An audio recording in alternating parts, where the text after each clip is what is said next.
Welcome to Solanki education digital. તો બાળકો, ચાલો આજે આપણે શીખીશું ધોરણ 7 ગણિત સ્વાધ્યાય પોથી પાઠ છે બીજો, અપૂર્ણાંક અને દશાંશ સંખ્યાઓ. દાખલા નંબર 7, સરવાળો કરો.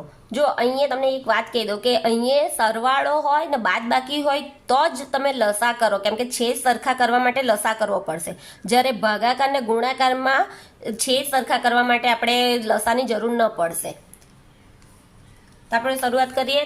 પહેલું 3/8 વત્તા 5/6. હવે અહીંયા જુઓ કે અહીંયા છેદ સરખા નથી. હવે છેદ સરખા કરવા માટે આપણે લસા કરવો પડશે. તો પહેલો 8નો ને 6નો, તો 2 થી ભાગીશું. 2 ચોક 8, 2 તાલી 6. પછી 2 થી પાછો લઈશું. 2 2 4 ને 3 બેઠા. 2 એકુ 2 ને 3 3 3 એકુ 3. 2 2 4 4 દુ 8, 8 તાલી 24. એટલે આપણો લસા કેટલો આવ્યો? 24. લસા આપણો 24 આવ્યો. તો 8 ને કેટલા વડે ગુણીશું તો 24 આવે. તો 8 તાલી 24 ને 6 ચોક 24. એટલે આપણે 3/8 ને 3 વડે, તો નીચે 3 વડે તો ઉપર પણ 3 વડે. 3 તાલી 9 છેદમાં આવશે 8 તાલી 24. હવે 5/6 તેને પણ નીચે 4 વડે તો ઉપર પણ 4 વડે. તો 5 ચોક 20, 6 ચોક 24. હવે કેવી રીતના કરીશું? 9 વત્તા 20. હવે છેદ તો બંનેના સરખા થઈ ગયા. 9 ને 20 કેટલા થશે? 29. 24. હવે આને આપણે શું કરીશું? મિશ્ર અપૂર્ણાંક. મિશ્ર અપૂર્ણાંક પણ ક્યારે કરીશું? કે જ્યારે ઉપરની સંખ્યા કરતા નીચેની સંખ્યા નાની હોય ત્યારે. જ્યારે નીચે સંખ્યા મોટી હશે તો આપણે મિશ્ર અપૂર્ણાંક ન કરીશું, પણ જ્યારે નાની સંખ્યા હશે નીચે છેદની તો આપણે એ કરીશું મિશ્ર અપૂર્ણાંક. તો 29 ને 24, 29 ભાગ્યા 24. 24 એકુ 24, 24 દુ 48. એટલે 24 એકા 24. 9 માંથી 4 જાય તો 5 ને 2 માંથી 2 જાય તો 0. તો આપણો જવાબ શું બનશે? 24 છેદમાં આવશે. આ 5 છે તે કઈ જશે ઉપર, ને આ ઉપરનો જે જવાબ આવ્યો છે તે આવશે નીચે. એટલે 1.524 છે. બીજો દાખલો 5/14 ને 8/21. તો જો 5/14 અહીંયા પણ આપણે છે એ કરીશું, લસા લઈશું. તો કરો 14નો ને 21નો. તો 2 2 સત્તા 14, 21 બેઠા લખીશું. હવે કોના વડે? 3 વડે. તો 7 બેઠા, 3 સત્તા 21. હવે 7 1 1 એટલે 2 તાલી 6, 6 સત્તા 42. તો આપણો લસા કેટલો આવ્યો? 42. હવે 14 ને કેટલા વડે ગુણીશું તો 42 આવે. તો 14 તાલી 42 ને 21 ને 2 વડે. તો હવે જુઓ 5/14 ના છેદમાં અને 3 વડે, અને પણ 3 વડે. ઉપર ને નીચે બંને સરખું. તો 5 તાલી 15 અને 14 તાલી 42. હવે 8 ના છેદમાં 21. હવે એને કેટલા વડે? 2 વડે. તો નીચે 2 તો ઉપર પણ 2. 8 દુ 16 ને 21 દુ 42. હવે આવશે 15 વત્તા 16 ને છેદમાં આવશે 42. એટલે જવાબ કેટલો આવશે આપણે? 31 ના છેદમાં 42. તો જો અહીંયા આપણે મિશ્ર અપૂર્ણાંક કેમ ન કર્યો? કે જ્યારે છેદ આપણા મોટા હોય તો આપણે ન કરી શકીએ, અને જ્યારે છેદ નાના હોય ત્યારે મિશ્ર અપૂર્ણાંક થશે. બીજો દાખલો 3/10 અને 7/15. તો અહીંયા પણ આપણે કરીશું 10 ને 15 નો લસા. 2 પંચા 10 ને 15 ના 15. હવે 3 તો 5 આવશે. 3 પંચા 15. હવે 5 વડે 1 1, 2 તાલી 6, 6 પંચા 30. એટલે લસા કેટલો આવશે આપણો? 30. તો અહીંયા 10 ને કેટલા વડે ગુણીએ તો 30 આવે. 3 ને 15 ને 2. 3 ના છેદમાં 10,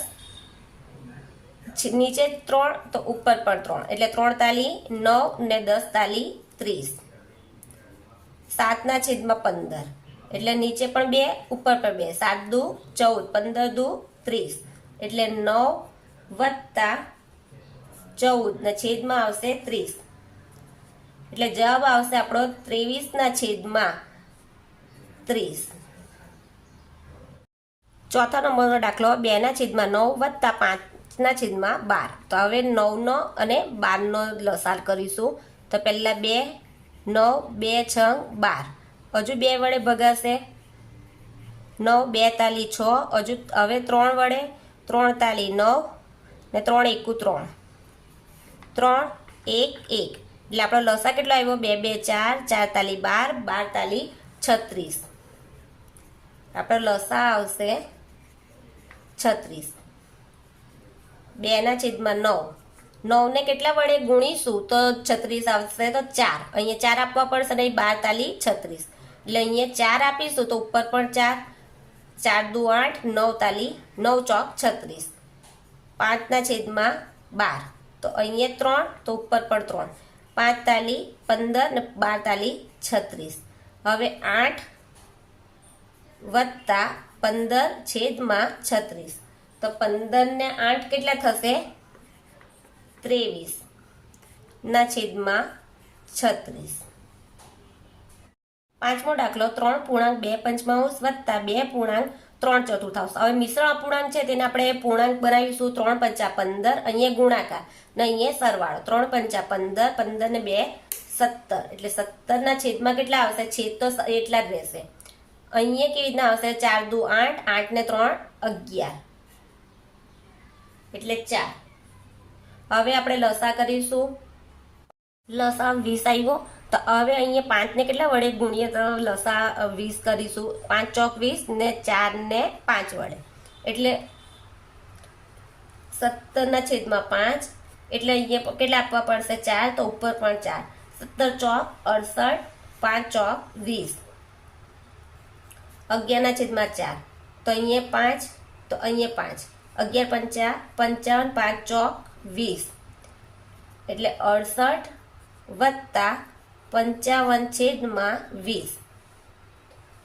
68 ને 55 કેટલા થાય? 8 ને 5 13 3 વધી 1 6 ને 1 7 7 ને 5 12. એટલે 123/20. હવે જુઓ કે અહીંયા છેદ કેવો છે? નાનો છે. મોટો હતે તો આપણે મિશ્રણ અપૂર્ણાંક ના કરીશું, પણ નાનો છે એટલે આપણે મિશ્રણ અપૂર્ણાંક કરીશું. તો 123/20. તો 20 એકા 20. 20 છંગ 120. એટલે 3 બચ્યા. એટલે આપણો જવાબ શું બનશે? 20. 6 કઈ જશે અહીંયા અને 3 કઈ આવશે? ઉપર. એટલે 6.3/20. છઠ્ઠું 6 તાલી 18 8. 3 છંગ 18. 18 ને 5 23/6. 9 દુ 18. 18 ને 4. 9 દુ 18. 18 ને 4 22/9. હવે એનો આપણે લસાઅ કરીશું 6 ને 9 નો. 2 તાલી 6 ને 9 બેઠા આવશે. હવે 3 વડે. એટલે 3 એકુ 3. 3 તાલી 9. 1 1. 2 તાલી 6. 6 તાલી 18. એટલે આપણો લસાઅ આવ્યો 18. હવે 6 ને કેટલા વડે ભાગીશું તો 18 આવશે. તો 6 તાલી 18 ને 9 ને 2 વડે. એટલે 23/6 ગુણ્યા 3 આપીશું અને ઉપર પણ 3. તો 23 તાલી 69/18. 22/9. એટલે અને 2 તો ઉપર 2. 22 દુ 44 ને 18. એટલે 69 વત્તા 44/18. એટલે સરવાળો કેટલો આવશે આપણો? 113/18. હવે એને મિશ્રણ અપૂર્ણાંક કરીશું તો શું જવાબ આવશે આપણો? 6 ઉપર 5 ને નીચે 18. દાખલો 7. 5.1/4 વત્તા 2.5/6. હવે આને પણ મિશ્રણમાંથી પૂર્ણાંક બનાવીશું. 5 ચોક 20. 20 ને 1 21/4. 6 દુ 12. 12 ને 5 6 દુ 12. 12 ને 5 17/6. હવે આનો લસાઅ કેટલો આવશે? 4 ને 6. 2 2 4 ને 3. 2 એકુ 2 ને 3. 1 3 એકુ 3 એટલે 2 2 4 4 તાલી 12 એટલે આનો લસા આવ્યો 12। હવે અહીંયા 4 ને કેટલા વડે ગુણીએ તો 12 આવે, 4 તાલી 12 ને 6 દુ 12। અહીંયા 3 નીચે આપીશું તો ઉપર પણ 3 21 તાલી, 3 એકુ 3 2 તાલી 6 63 ના છેદમાં 12, 17 છેદમાં 6 તો ગુણ્યા અહીંયા કેટલા આપીશું 2 તો ઉપર પણ 2, 17 દુ 34 ને 6 દુ 12, 63 વત્તા 34 છેદમાં 12, 3 ને 4 7, 3 ને 6 9 એટલે કેટલા આવ્યા 12। હવે અને મિશ્રણ અપૂર્ણાંક કરીશું તો મિશ્રણ અપૂર્ણાંક માટે જગ્યા નથી ને એટલે અહીંયા હું કરી બતાવું 97 ભાગ્યા 12 તો 12 એકા 12, 12 નવા 12 અઠા 96 એટલે 1 બચ્યો તો અહીંયા જવાબ શું આવશે આપણો બનશે 8, ઉપર કેટલા આવશે 1 ને નીચે આવશે 12। 8મું 2.5 વત્તા 3.4 તો અહીંયા જો 12 દુ 24, 24 ને 5 29 ના છેદમાં 12 વત્તા 5 તાલી 45, 45 ને 4 39 ના છેદમાં 15।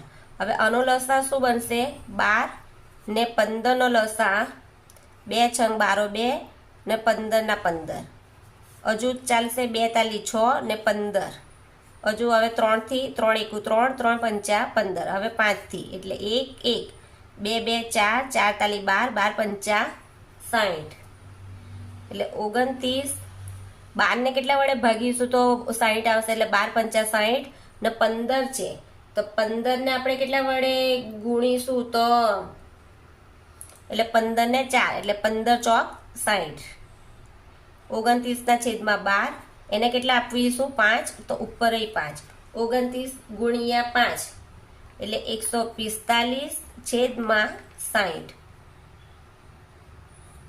39 છેદમાં 15 તેને 4 આપીશું તો ઉપર પણ 4, 15 ચોક 60 ને 39 ગુણ્યા 4। 8મું 2.5 વત્તા 3.4 ના છેદમાં 15 તો હવે મિશ્રણમાંથી અપૂર્ણાંક બનાવીશું 12 દુ 24, 24 ને 5 કેટલા થાય 29 ના છેદમાં 12 વત્તા 15 તાલી 45, 45 ને 4 49 ના છેદમાં 15। હવે એનો લસા કરીશું આપણે પહેલા 12 ને 15 નો 2 છંગ 12 ને 15 બેઠા આવશે 2 તાલી 6 15 હજુ 3 વડે 3 એકા 3 3 પંચા 15 5 2 2 4 4 તાલી 12 12 પંચા 60 એટલે આનો લસા આવશે 60। હવે 12 ને કેટલા વડે ગુણીએ તો 60 આવે તો 12 પંચા 60 ને 15 ને 4 15 ચોક 60 એટલે આપણે અહીંયા લઈશું 29 ના છેદમાં 12 છેદમાં કેટલા લઈશું 5 તો ઉપર પણ 5, 29 ગુણ્યા 5 એટલે કેટલા આવશે 145 છેદમાં 60, 49 ભાગ્યા 15 તો નીચે આપીશું આપણે 4 તો ઉપર પણ 4 એટલે 49 ગુણ્યા 4 કરીશું તો કેટલા આવશે 196 છેદમાં 60, 145 વત્તા 196 છેદમાં 60 એટલે જવાબ શું આવશે આપણો અહીંનો 341 છેદમાં 60। હવે 341 ભાગ્યા 60 કરીએ તો કેટલા આવશે 60 પંચા 300 એટલે અહીંયા આવશે 41। તો હવે આપણો જવાબ શું બનશે